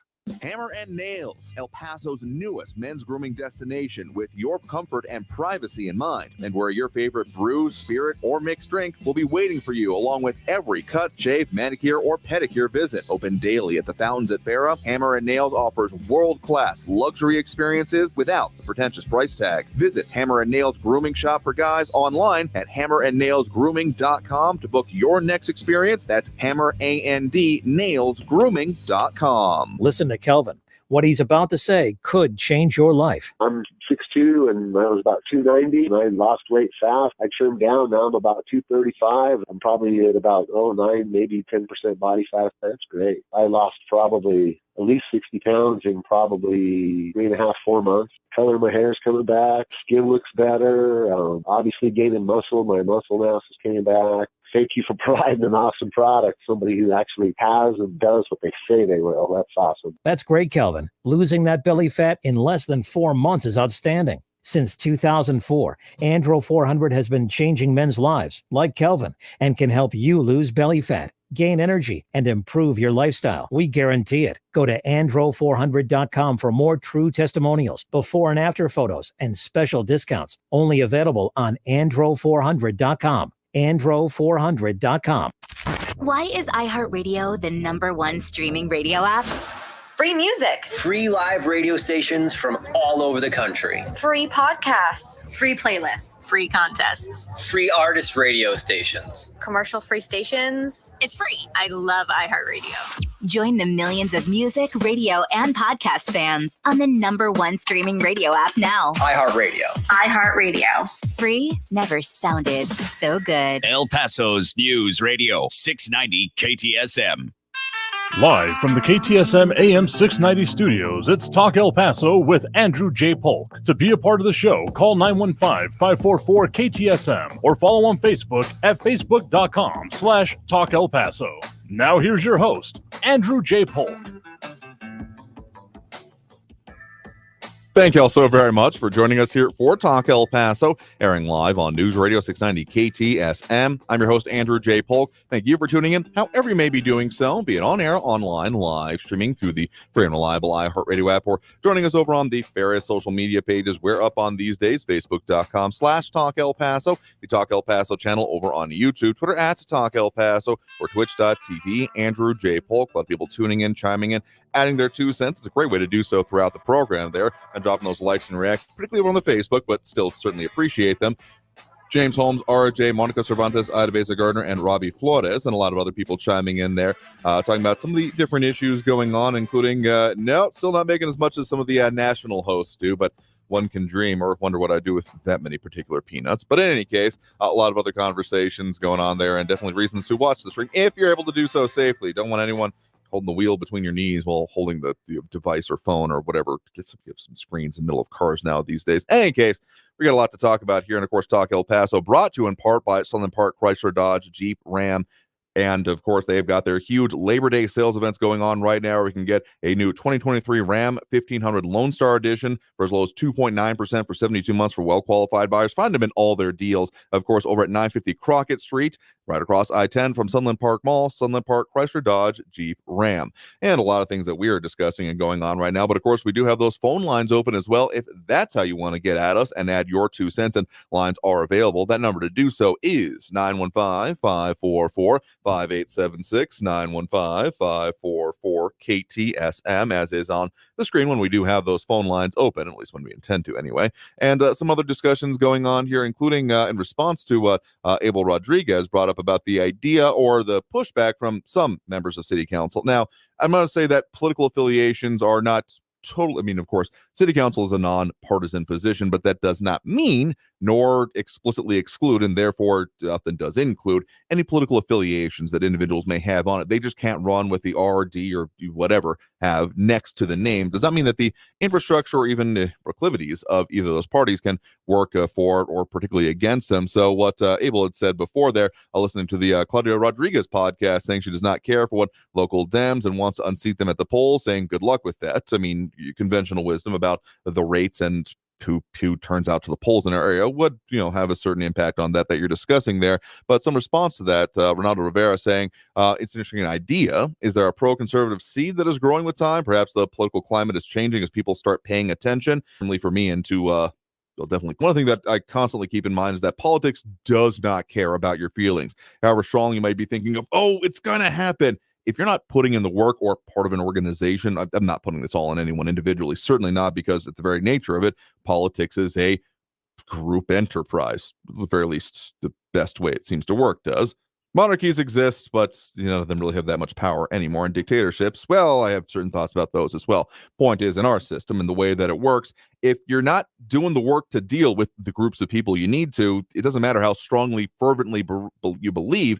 I mean, another way to put it is, God helps those who help themselves. And politics, I would say, very much falls in the same kind of realm and fashion on it here. But Abel Rodriguez asking specifically another question as well. Has there been any progress on a Hernandez recall? I am aware of certain efforts. I have not actually seen through any of the channels I'm aware of, or in public posting anyway, there being a specific petition being put forth yet, but I'm aware that there are organizing efforts at the very least, and I believe it's been reported by other outlets as well. So this is not like secret privy information, which I've been accused of in the past, which weirdly enough. But yeah, I know that at the very least there was some surmising it, but that there actually is maybe, can't really say what level of, but some organized effort. But those are just a few of the things and comments coming in. But let's jump into those phone lines right now as well. And again, that phone, just filled up. I keep the phone number handy, 915-544-5876, 544-KTSM. We do have Andrew on the west side here with us right now. Andrew, thanks for joining us.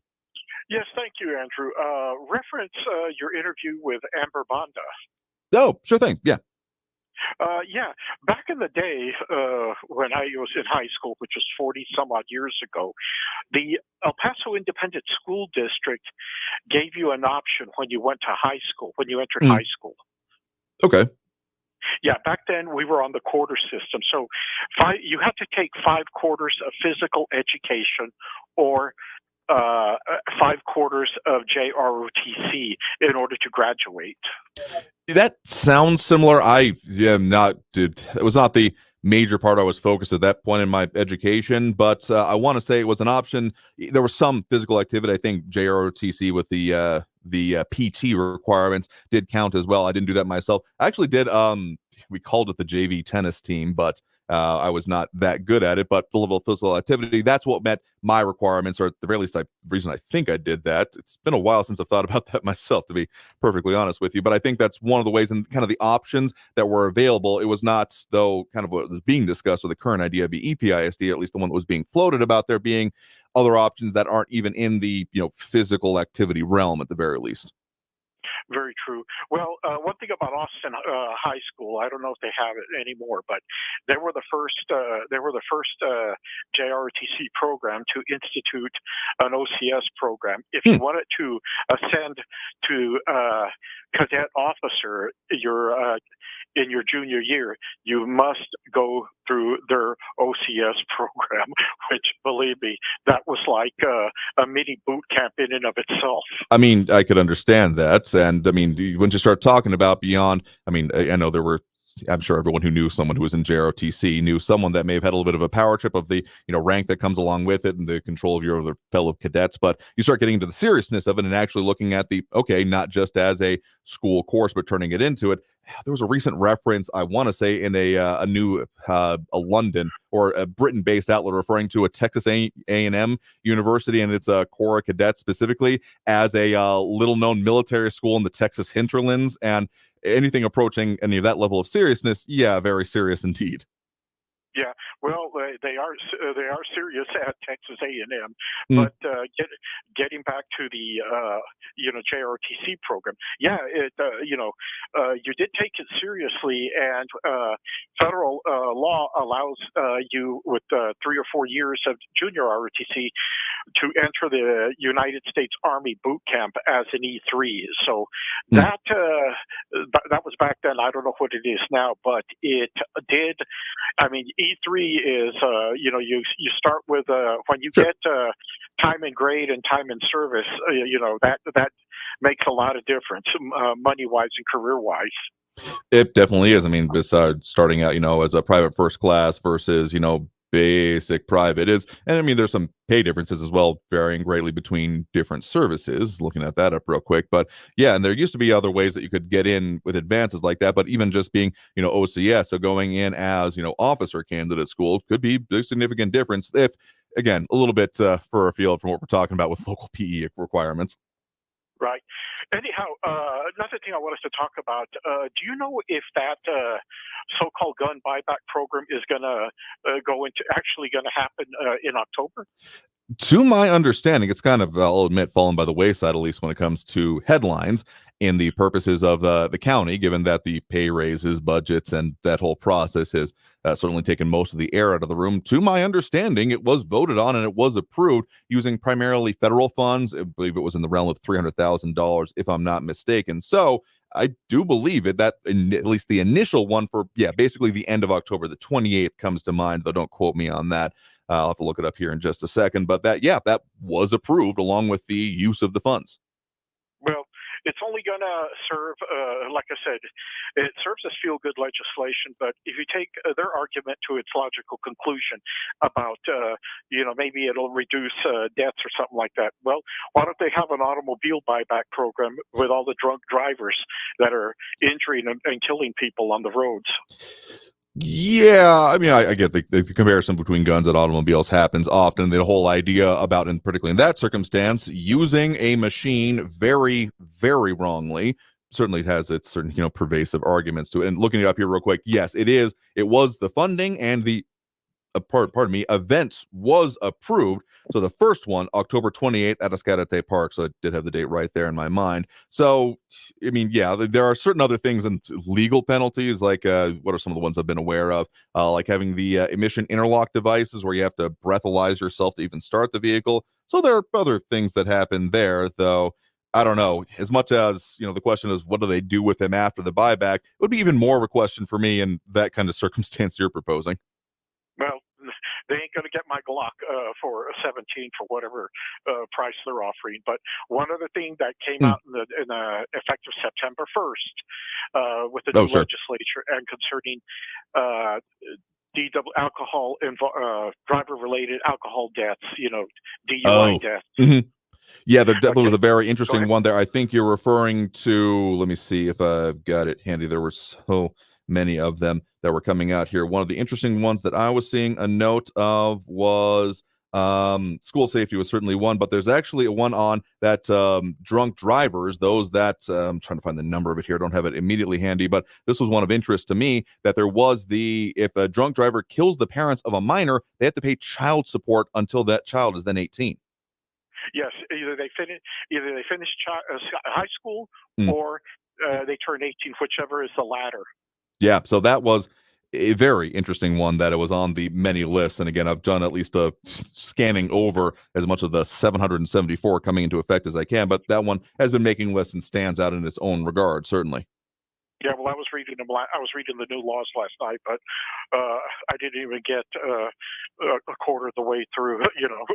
But anyway, Andrew, thank you for taking my call, and have a good afternoon. Yeah, Good sure evening, rather. Yeah, well, you certainly there as well. Appreciate the point in the call. You have a good one. Live long and prosper. Appreciate that as well. So we're talking about some very serious things here. So let's go ahead and take that next break right now. Get back to more of the calls on the line here. And if I was supposed to get a raise, that would be news to me. Let's just put it that way. In any case, let's go ahead and take that next break. Get to some more of the calls, comments, and everything at this. We'll do at this point during the show as well. So again, keep that phone number handy. If we do think we might have a call coming in, we'll have to see. 915-544-5876. 915-544-KTSM. Back after this break with more Talk El Paso here on News Radio 690 KTSM. Don't go anywhere.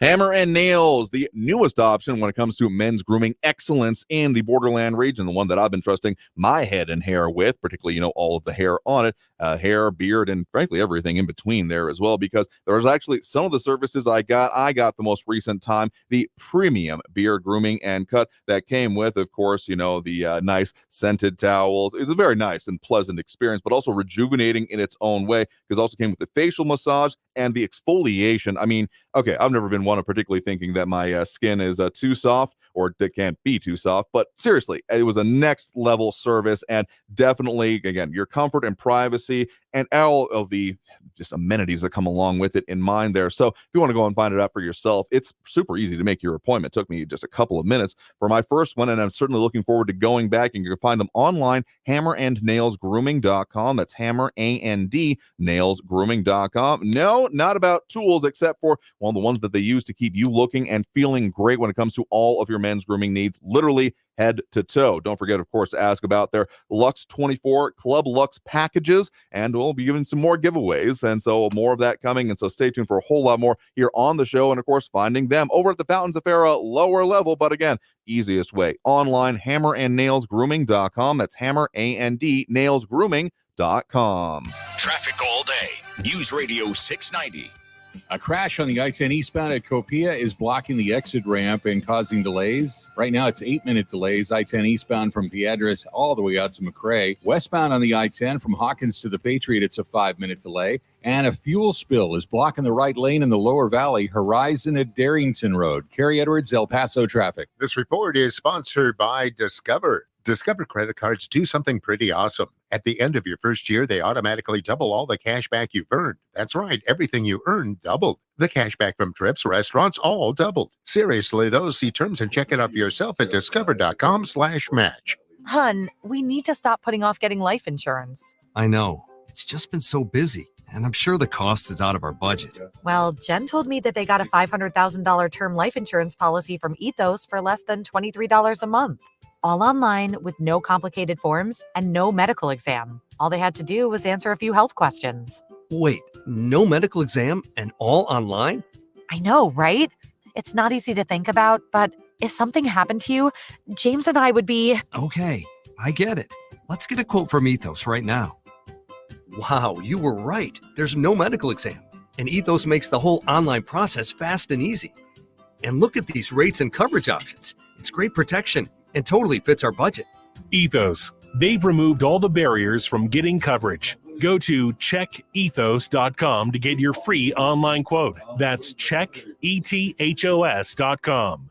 Quote based on a healthy, non-smoking 30-year-old male with a 20-year term policy. Rates may vary. It can happen easily. A few drinks becomes a few too many. It's time to go, and you think of calling for a ride home. Nah, what's the worst that could happen? You get pulled over, you lose your license, you total your car, you kill someone. Drive sober or get pulled over. Paid for by NHTSA. Staples has big savings on everything you need for back to school or stocking up the office. Save on all your school essentials from notebooks to markers. Save on everything you need for travel, like luggage, portable tech, and travel-size personal items. Plus, save on signs, banners, and posters from Staples print and marketing services. And now at Staples, you can save even more with $10 off document printing when you spend $40 or more. Get everything for the office and the classroom for less at Staples. Ends 9/30. Exclusions and restrictions apply. See associate or visit staples.com/print for details.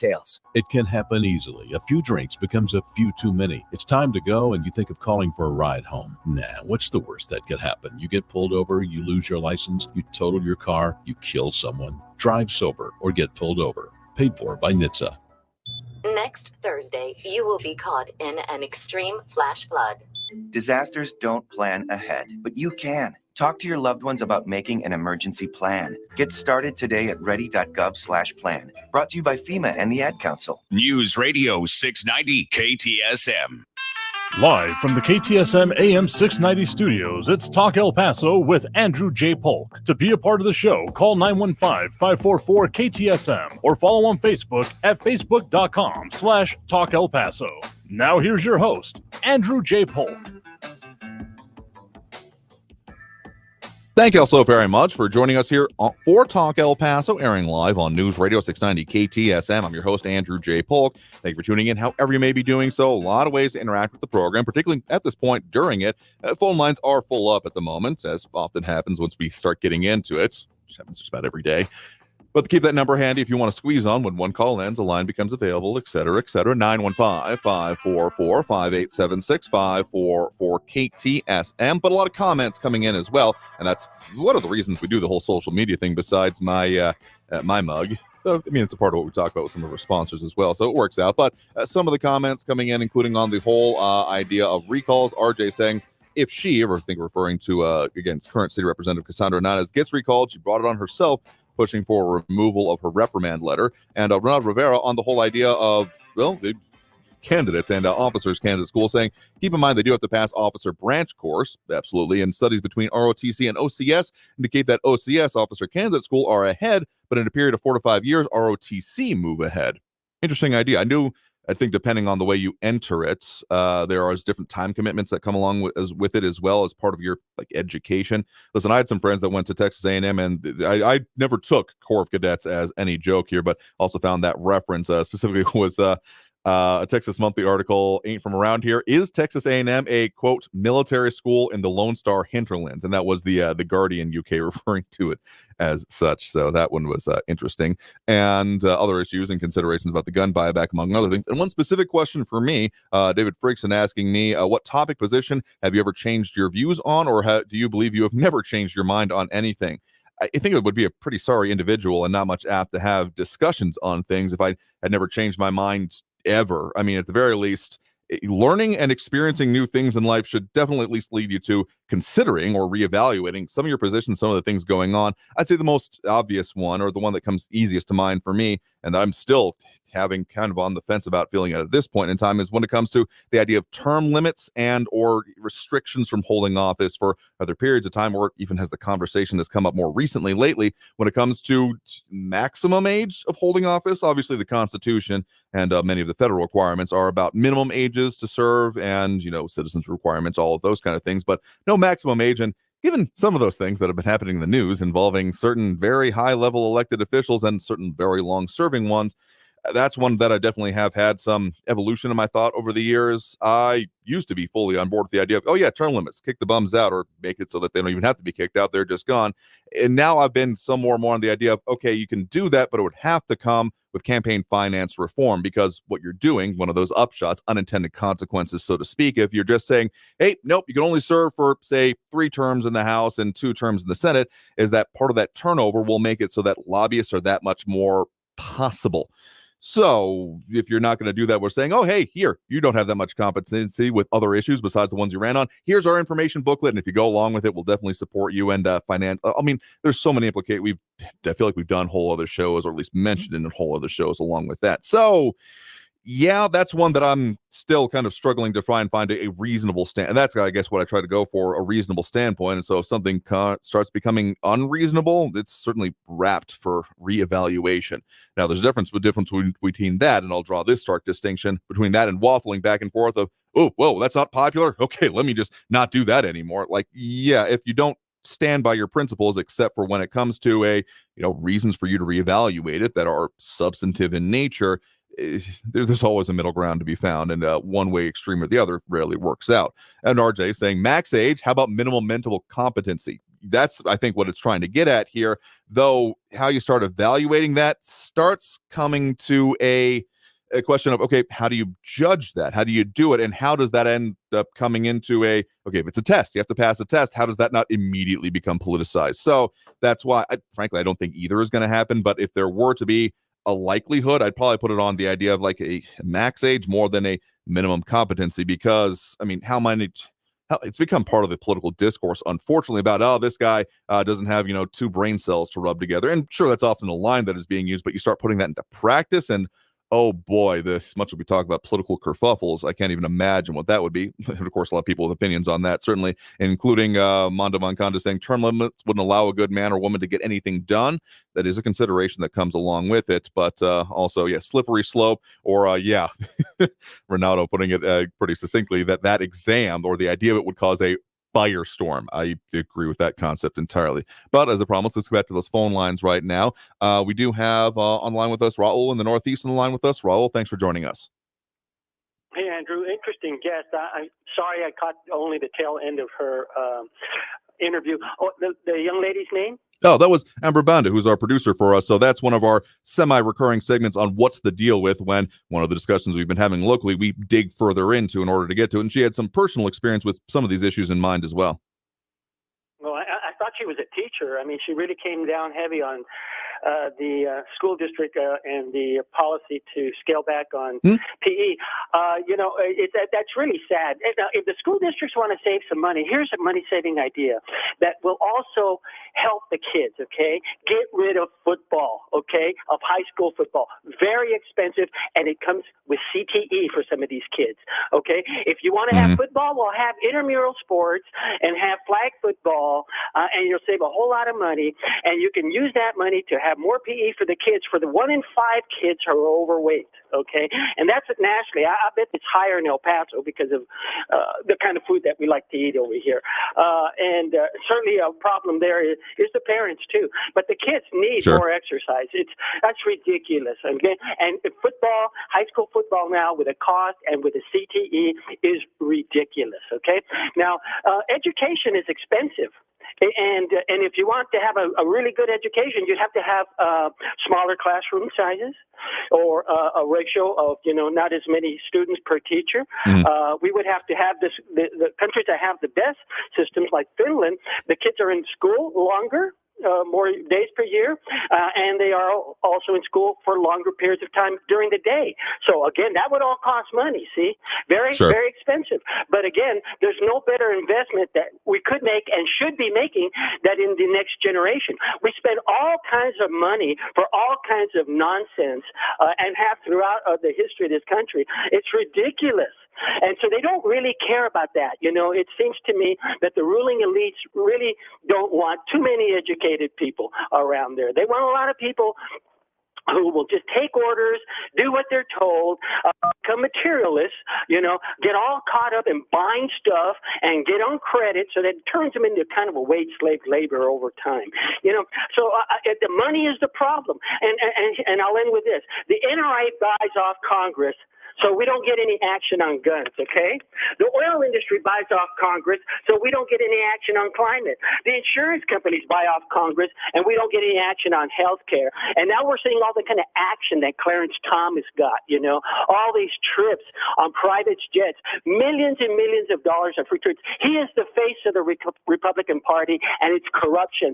And these people make decisions that impact the entire nation and all the people, on health care, on regulating businesses, on what we just talked about, climate change, and so forth. It is a sad, sad situation. And when you look at what's happening in the schools, it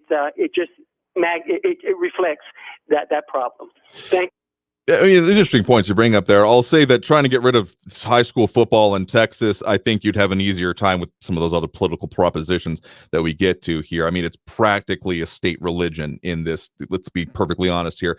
People go and gather in a specific area to pay one attention to a particular subject and usually do it while repeating certain intonations. I mean, sure, I'm not trying to compare it exactly to religion, but I'm just saying there's a lot of things that are very similar to it, and I would be hard pressed to think of much else that would be considered as important in scope and prevalence in the states. Anyway, the point is that there's a lot of things that could be done, and I'd be more. I mean, we've talked previously about like college football and the way that's. Hey, I don't see that going away either, but of the air it takes up in the room there, though, particularly as we're seeing that kind of transition with nationally anyway, the contracts and the conferences realigning themselves here. There's way too much money in for it to ever go anywhere with that one. I will absolutely say, yeah, Trita Sack saying a storyline for Friday Night Lights was based in Texas. Football ain't going nowhere. I would be floored if that would be like one of those, oh man, this is really the end times. Football is gone in Texas. It's not happening.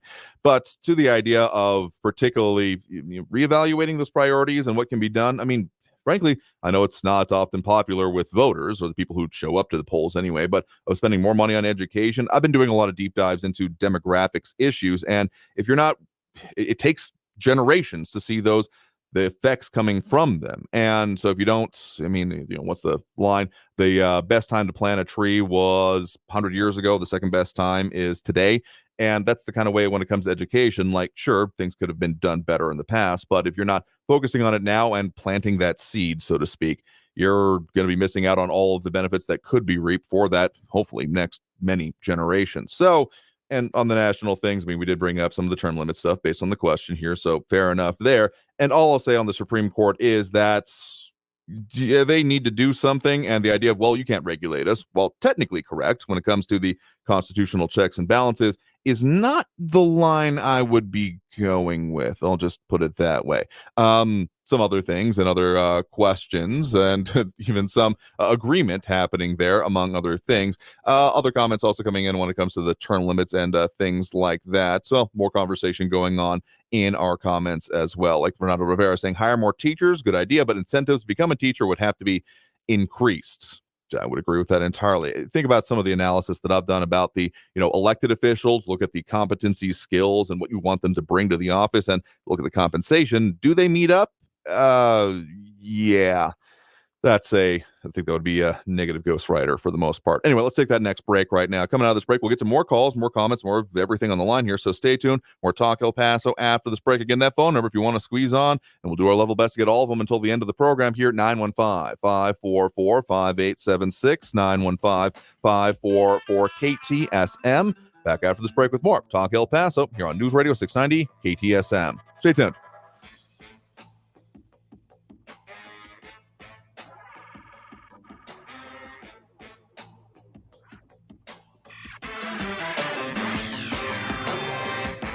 Ruli's International Kitchen, frankly, much more than just a great little gourmet dive where they're always bringing out new features, but still have some of those. They have been doing a menu revamp lately, so some rearranging, but still a lot of your favorites on the menu and very much a focus on here. I always love going out. I mean, their wood fire pizzas, we call one particularly the spinach pizza, just a salad on a pizza. It's delicious, doesn't leave you feeling too guilty, but when you got good food on deck, what's there to feel guilty about? And so their flavors, as have been, of course, nationally recognized, and always the new features at the front door mean there's always a great reason to go by and visit Ruli's International Kitchen, not too far from Mason Executive or Executive and I-10 when you go to 4176 North Mesa. You can give them a call at 915-313-4806. That's 915-313-4806. Or, of course, find them online at rulisik.com. That's RULISIK.com. El Paso's News Radio 690 KTSM.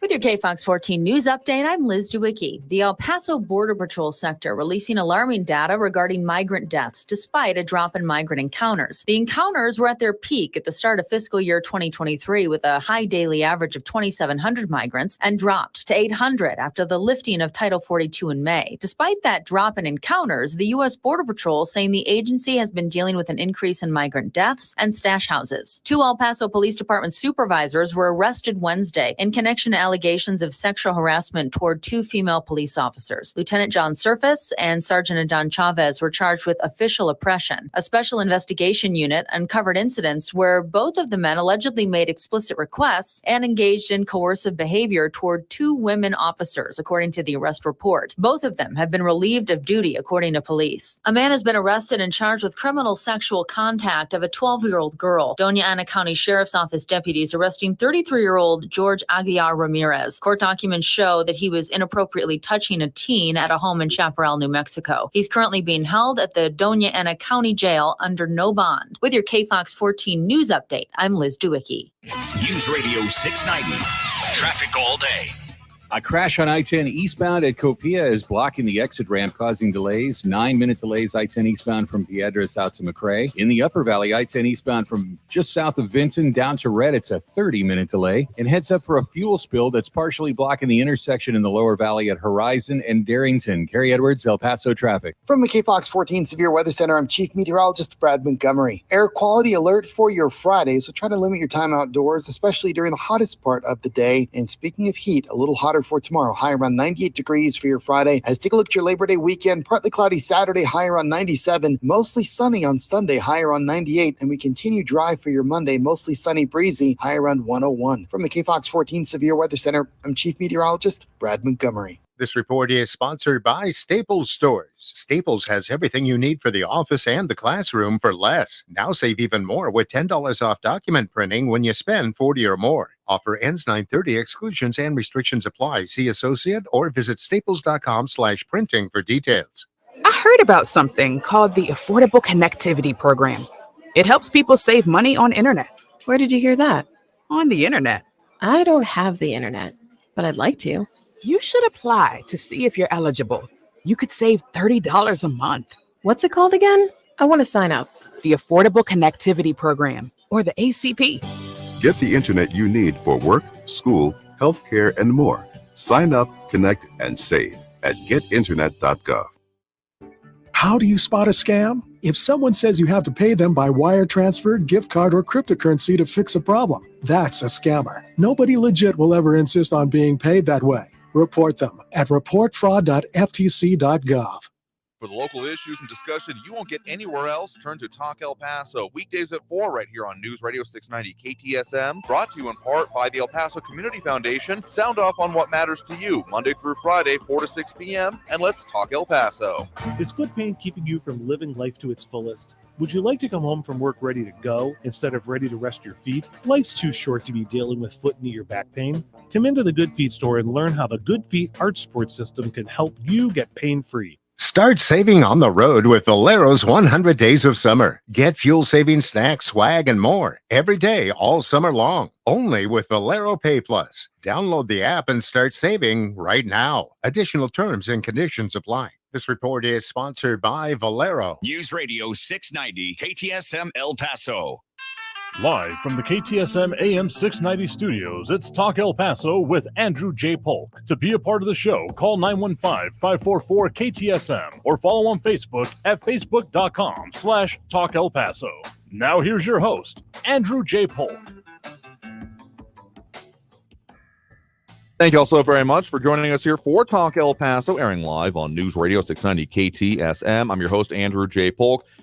Thank you for tuning in, however you may be doing so, be it on air, online, live streaming through the free and reliable iHeartRadio app, or joining us over on the various social media pages we're up on these days, Facebook, YouTube, Twitter, and Twitch.tv, either under Talk El Paso or Andrew J. Polk. A lot of people tuning in, chiming in, adding their 2 cents, and of course those likes and reacts that we certainly do appreciate. Helps us with all those algorithmic things, including Leonidas Bermuda, Abel Rodriguez, James Radcliffe, Amber Banda, James Holmes, RJ, Monica Cervantes, Ida Beza Gardner, and Robbie Flores, and some more conversation going on there, including the whole education conversation. Maybe if students didn't spend literally half their day in math and reading, They had more time to learn something else. Listen, one of the, if they're only because of, popular media, manga and anime and what have you, the idea of, Japanese schools often gets brought up. I mean, the idea of Finland is an interesting one, and we'll not talk that often about, but Japan, one of the aspects that often gets overlooked here is that literally they do not have cleaning staff in their, primarily secondary schools, because it is expected that the students, as part of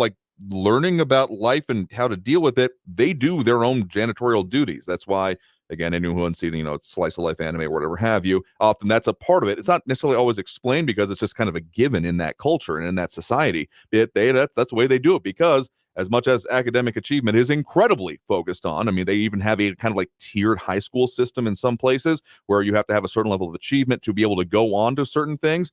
Still, that is a part and parcel of it, because, and that's one of the things, was the World Cup a few years ago, that the Japanese section was one of the cleanest one, because they also have different concepts of, civic duty and involvement and what it means to exist in society than we do here, which has its pros and cons already. But I'm just talking about part of the basic education, even in something that is so focused and has so much pressure put onto. I mean, there's a multi-million-dollar, if not billion-dollar education issue. I mean, education tutoring industry that exists around it. That is still a part of it here. And RJ saying, yeah, here mom would expect it to come in and clean it up. How dare you make my baby do something like that? I mean, yeah, there's a lot to come with that here. At least one other thing in relation to a previous comment that came in, David Frigson saying that we do have basic mental capacity requirements when it comes to elected office, saying the vice president has to take over when POTUS goes under anesthesia. Do you want a guy zoning out like McConnell? That was in the back of my mind, but going on to say, does when they're facing imminent executive decisions, i.e. USA under a nuclear attack? I mean, that is an extreme, if recent example. Though I'll say that that in that case, the mental competency requirements are not so much this is the standard as it is essentially implications from the 25th Amendment. I have to be honest with you. At least that's the way I take it. And even then, as much as that has come up in certain political debates in recent years, it's never really been tested how that would actually work or if it could be implemented that way. So those are just a few of the things going on in the comments, but let's get to more of those phone calls and squeeze in what we can before the end of the program here. We do have Frankie and Messia on the line here with us right now. Frankie, thanks for joining us. In the words of the great John McEnroe, you cannot be serious. I just heard yesterday that your Texas legislature has just passed, wait for this number, 774 new laws in 1 year? If you Texans keep up with this stuff, you're going to be stuck in a stationary position, too scared to move left, right, or indifferent because you don't know which way you're going to go before you're going to get a ticket and send you to jail. What kind of stupid nonsense is that? Actually, you're not incorrect, but you're not fully correct. That is 774 bills taking effect today, or tomorrow, technically, as of midnight tonight. There were more than 1,100 that were passed in the legislative session that will be having their effects, either some, I think a handful already in effect, and some further coming into effect later on. Well, I didn't read all of them, obviously, but just a couple, hit and miss kind of thing. Sure. I don't know what some of the stupidest kind of laws I've ever seen in my life.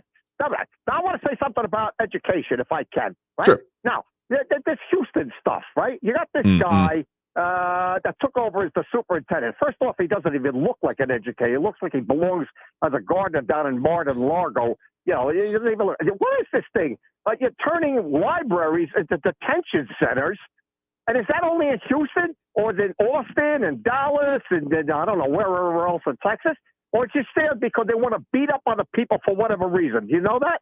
I mean, some of the things the TEA takeover you're talking about there with the installation of a superintendent is based on certain performance standards. And I will say that, again, there have been previous things that have happened in our region previously with EPISD when they didn't do that exact same method. It was a board of managers that was installed, and did some reporting on that, and that got messy in its own political way. I will say that there is still other implications about what's going on in our area, including, we didn't get to this one to talk about it today, but out this week from El Paso matters that Fabens ISD, their board faces state review as well. In this case, for maybe failing to follow federal and state regulations and creating a hostile work environment, according to matters. So not exactly in the same vein when it comes to academic performance, but it's something that can happen, of course, across the state. Well, but there's something to disconnect here.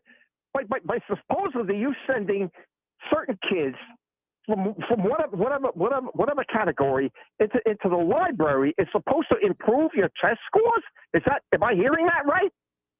Not quite sure about that policy. I mean, I've been looking at some of the, stain level issues when it comes to the TA and then looking in here. But the idea, I guess, of more study time, I'd have to review that policy a little bit closer to comment on it exactly. At its face level, the idea of, well, using that as a both disciplinary and, I guess, academic tool as an idea. But I'd have to look a lot closer at it, to be honest with you. Well, the whole thing stinks. I mean, I just don't see the rationale behind it. But let me just say the final point here. I heard Awful Andrew ending his call by saying good luck and prosper. Now, I don't know if Awful Andrew was trying to impart the famous statement from Mr. Spock, from Vulcan, by the way. But he did not say good luck and prosper. He said long life and prosper. That's what he said. So get it right, Andrew, or you're not going to be allowed to get across the border in Vulcan. Now, what do you think of them apples? I will have to check the tape if that's what he indeed said in this instance on our show today, but I certainly took it as the, let's see if I can do my hand signal right there, the live long and prosper. So fair enough. Well, I'm just saying, this is KTSM 690 with Andrew J. Polk, and you want to have things accurately presented. That's what I think, and I'm just trying to help you out with that. Fair enough. Well, appreciate the point in the call. You have a good one there. Okay, Andrew, take care. And with that, I think we have time for at least one more call on the line here. We do have on the line with us right now, Abel in Central right now. Abel, thanks for joining us. Andrew, how are you doing? Doing all right there. What's on your mind? I think you hold up pretty well. I'd like to say hi to Frankie and some of the callers that call in that were from my back time when I was actually doing the same thing you were doing. Okay. But you were talking about schools, right? Sure. So I want to first of all thank God for Max Grossman, who knows how to dig and find percentages and all that. Mm-hmm. And he decided to do the EPISD salaries revealed thing. I don't know if you got to read that. Mm-hmm. Yes, I have seen that one. And the thing is that, so I live in Central, so 44.4% of my tax bill goes to EPISD. Yeah. 44%. I mean, come on, Andrew. It's one of those things where diminishing returns on money. You know what I mean? Yeah, I do. And I go back to the one time that I came out to county commissioners about the $450 million for UMC Medical, and I got there and I said my piece. But the last thing I did, Andrew, was I reached to the back of my pocket and pulled out my wallet and had to show them that there was nothing left. You know what I mean? I mean, you got everything. Come on, But going back to this thing, EPISD's budget has increased 6.2%. For what? Because here's the bottom line: there are 48,822 students enrolled, down from 58,549 in 2018. A decline of 16.6% in 5 years. What does that tell you, Andrew? It tells you that everyone's getting the hell out of Central, and they're taking their kids with them, I mean, all you got to do is go look at, you were talking about PE and all that. Sure. Go look at the size of the bands. When I was in high school, Andrew, the bands for every high school had almost 80 to 90 to 100 people in them. And now it's like a snare drum, a trombone, and a bass horn. Okay. And it hurts to see that because everybody has something they like to do while they're in high school. But here's the problem: the administrative overhead has risen 5.46% of budget. Okay, and that tells you what? That they are top heavy with individuals that are making quite a bit of money. The superintendent's at $320,000. It's just crazy, man. I mean, there's 56 employees with the title of temporary police officer, and they earn $95,200 each. Andrew, there's something wrong with EPISD, and I haven't even got into the properties that they're still holding on to. Oh, sure. That they've held on for what? It's already 6-7 years since they've closed schools or whatever it is. But why Something have like they that, not tried to put those properties on the market and get some money back into the coffers? Those just are questions I got. You're doing a great job, man, and I got to tell you, we need 3 hours of local talk.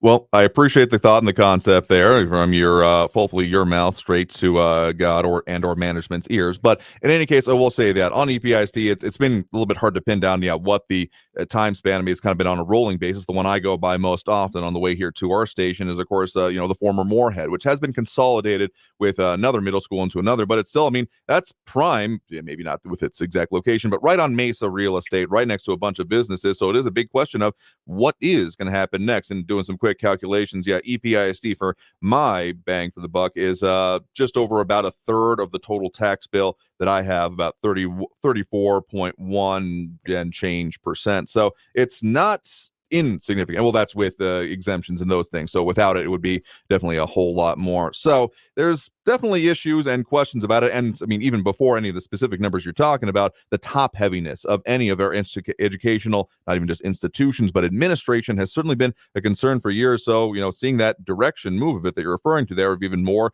towards the administration aspect of it. I mean, there have been new laws that come on. One of the ones that's been the most talked about would be HB3, requiring those armed security officers. So I think that's at least part of it. Whether or not that's temporary or not would be, well, probably the bigger and more important question to ask for the long term, particularly at those rates. Well, thanks for giving me time to talk about this, because it really bothers me. Because with that, then that's when they jump to the brain drain and nobody wants to stay here and blah, blah, blah, man. I just want good, educated people that can afford a house, can afford a car, can send their kids to college, just the normal stuff. And it's that doesn't even happen at $15 an hour. So I'll let you go with that. Have a good one. Yeah, sure thing. Appreciate the point on the call. You have a good one there as well. And with that, I think we're pretty well close to the pin end of having to add into the show. Yep, we're right about there, getting the note. So we'll have to end the show there for today, but we'll, of course, have a lot more coming up for you. Yeah, tomorrow, it's already upon us. Free for All Friday is what we have. We guess we didn't really get too much into it today, thankfully, but definitely having a lot of conversation that I'm sure will come up there. So Free for All Friday, definitely we'll be getting into, and a whole lot more working on for you next week, including some further specific conversations about some of those laws and implications they have for you, yours, and people on the roads. But I have to leave it there for today because we are super out of time here for the show. I want to thank everyone that did tune in, call, and comment, participate in the show. Do it again tomorrow as we do every Monday through Friday, 4 to 6 p.m. So until then, until next time, stay safe, look twice for motorcycles. Have a great evening, y'all. Traffic all day. News Radio 690. Still seeing some